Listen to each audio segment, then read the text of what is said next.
everybody. It's me, your close personal friend from Nerdist.com, Dan Casey. How are you today? Yeah, good to see you. Looking good, man. I'm thrilled to be here, thrilled to see all of you. Congratulations, the show's an absolute banger, but I want to start things off with a question that I think is on everyone's mind. You know, this is something I think has been a long time coming. In the German language dub of the Mighty Nein, does Caleb speak English when he's speaking Zemnian? I've been curious about this. I've been wondering about that. Do we know, Travis? No, it's not dubbed into English.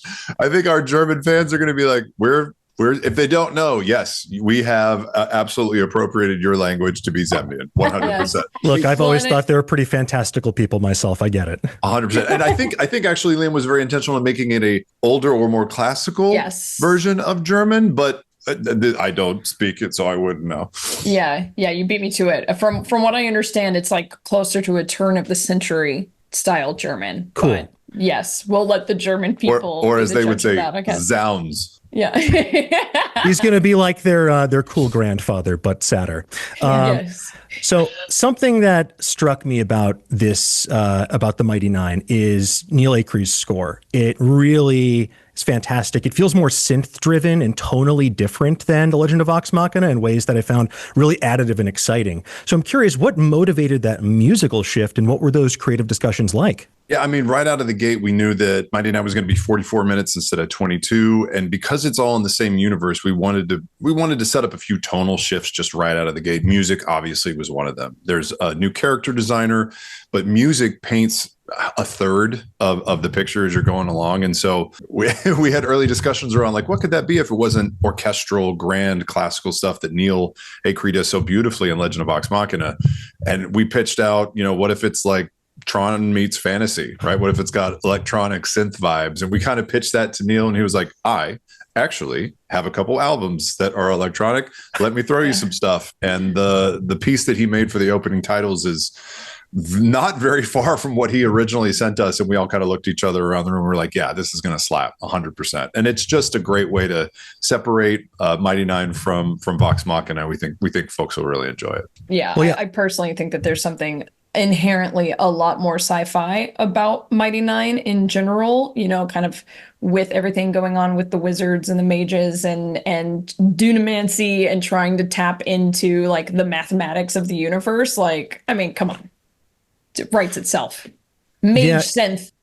Look, dungeon synth, very, very fantastic genre. And it really, I mean, right from that cold open, I'm like, I'm locked in. This is exactly what I was looking for. Yes. And, this is something, since the very beginning of Critical Role as like a series, music has been really something that subtly but powerfully informs our experience of these characters. That's true of Legend of Vox Machina, true of Mighty Nein, true of anything you folks do. But I'm curious for each of you, is music something that informs your character creation process, or did it help inform how you stepped back into these particular characters?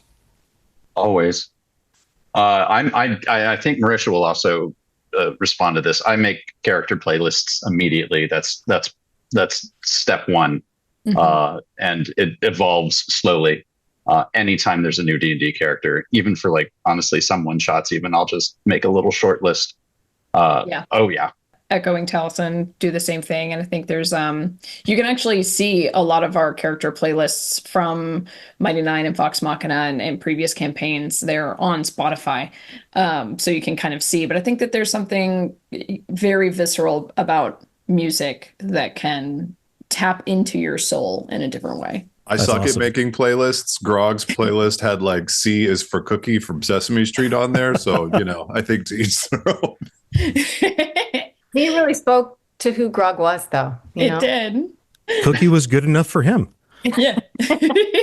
Well, I'm curious for you, Travis and Laura, if music is not sort of that access point, especially for sort of revisiting a character you've spent so much time with, was there something that helped you tap back into what's basically almost like not a new version, but a different version of the same character, because this is adaptation?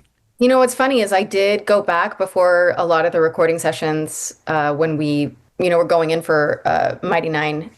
I would listen to my original playlist for Jester because I think it does inform so much of the character. And it's not like the first thing that I do, but even now with Campaign 4, I have started now to listen to music and find things for Thimble, because I think that I like to kind of live in the character for a moment before I start finding that sort of voice for it.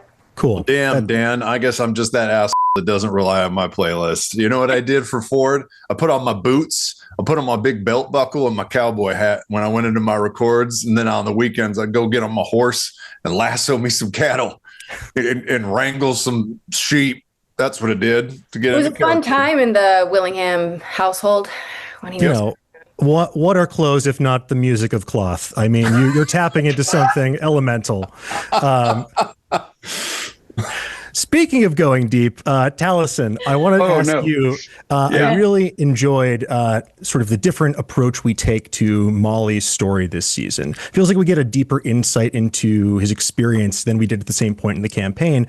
What aspect of Molly were you most excited to delve back into in this show? I was honestly, I'm just knowing, especially having these longer episodes in this time, and also knowing the way that we're pacing out, meeting the characters, just getting a better sense of what his life was like before he met them, and having that time was phenomenal, and really getting a better portrait right from the get-go. And then immediately watching those relationships and giving those relationships time to be even more of a mess, while also, again, pace is knowing that we have time also to start laying the groundwork on what's happening behind the curtain, and having time to know that there are darker, more sinister things happening in the background. Again, we just got to say so much more.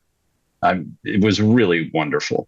Yeah, I was really grateful to see that you folks had that longer runtime, because it feels like you really get to spend more meaningful time with these characters. You get those session zero moments, greater insight. You get to see Beau being a true detective, basically. You get to spend more time with Jester in that deep well of sort of loneliness, that crisis of faith.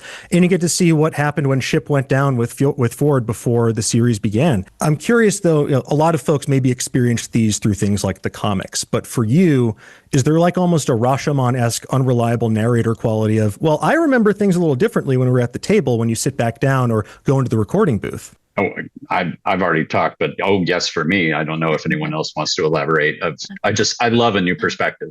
Yeah, maybe anytime you get to revisit, I think these things, especially when you've played it at the story years ago, but for hundreds or even thousands of hours, you don't really get a chance to touch that early point of the character very often. And it's a beautiful chance to revisit it and just set things up in a little bit of a different way. I think so much of what these characters present, not just to the audience, but to each other when they meet, is this facade. Who do they think they are? Who are they trying to be?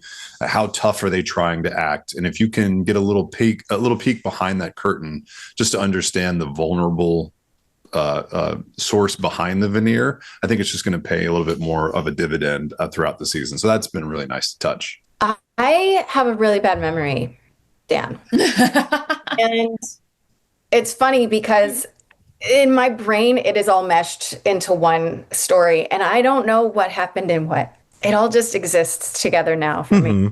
You're just constantly experiencing Jester. She exists forever in my mind. Constant. She's talking to you now from behind. Oh my goodness. Yeah. Yeah, I think, we always kind of go in and we talk about, like, what are we comfortable changing? What do we have strong feelings about wanting to stay?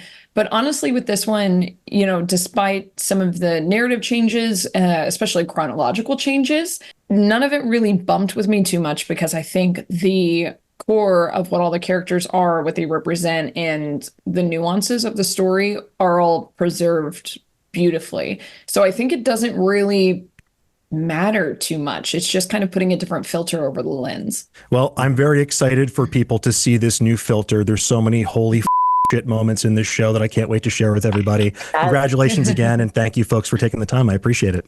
Thank you, Dan. Always good to see you, man. Yeah, man. Feelings mutual, guys. Thank you.